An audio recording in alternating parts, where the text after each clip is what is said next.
All right, so you hand us this box. Right. Right. And it's got all this research on gloves. Gloves, you wouldn't think there'd be that much to talk about. Right. But then we really get into it. Suddenly it's like, whoa, gloves are everywhere. And the deeper you dive, the more you realize just how much goes into them. It's true. I mean, if you start with the history, the craft, and then you've got all these new materials and technologies coming into play, it's actually kind of amazing. We're not just talking about keeping your hands warm anymore. We're talking about gloves that are practically extensions of ourselves. And each type of glove, Yeah. it's got its own unique thing it has to do. Like, you can't compare a construction worker's glove to what a surgeon needs. Sure. Right? And then think about athletes, like what they need in a glove these days. It's got to be wild. It is. In fact, this guide you gave us, this glove maker, the complete career guide, it actually breaks the entire field down into three main types. So you've got your technical gloves, your sports gloves, and then fashion gloves. Huh. And yeah, each one has completely different demands. Like, think about it. A firefighter's glove, that's going to be heat resistant, obviously. But then a surgeon, they need something with crazy sensitivity, It's all about precision for them. It's like, I don't know, comparing a suit of armor to like a second skin.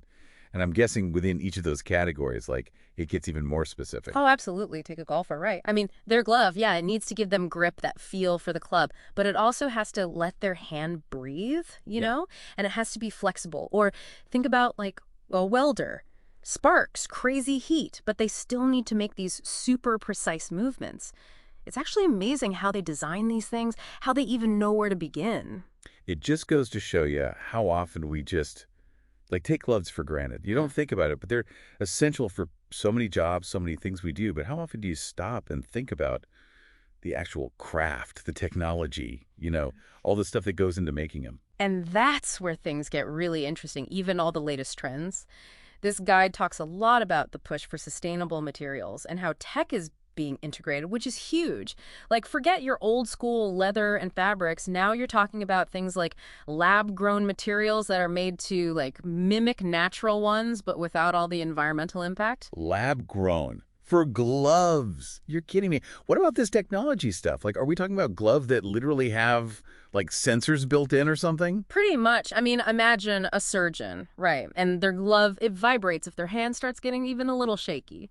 Or a golfer, they've got a glove that's analyzing how they're gripping the club and giving them instant feedback. We're talking touchscreens, temperature control, even haptic feedback systems. It's like straight out of sci-fi. Okay, mind officially blown.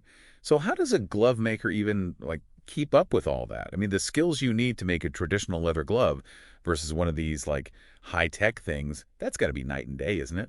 Exactly. And that's a really good point. The entire role of a glove maker is changing so fast. It used to be all about, those techniques passed down generation after generation. But now you have to be adaptable. You got to be open to all these new technologies. They're becoming like this mix of, I don't know, artist and innovator all at the same time. So how do you even become a glove maker these days? Is it still like that whole apprentice thing, like you find some old master, work for them for years? Yeah, you can definitely still find that. And honestly, those traditional apprenticeships, they're amazing for learning the techniques that have been around forever. Right.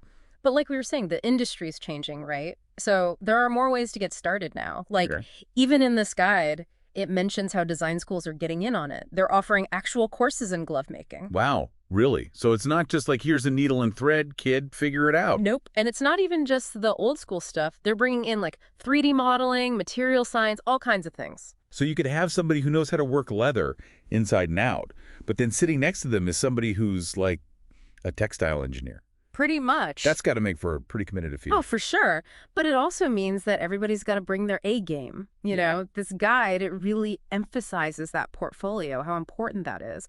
And it's not just, hey, look, I can sew a straight line. It's got to show you, understand different materials, design principles, even tech. So it's that mix, right? That traditional craft, but with like one foot in the future. Yeah, exactly. You need the hands-on skills, but you've also got to be thinking ahead, like pushing the boundaries of what a glove can even be. I like that. And on top of that, there's the whole business side. A lot of glove makers now, they're straight up entrepreneurs. They've got their own workshops, their own brands even. Makes sense.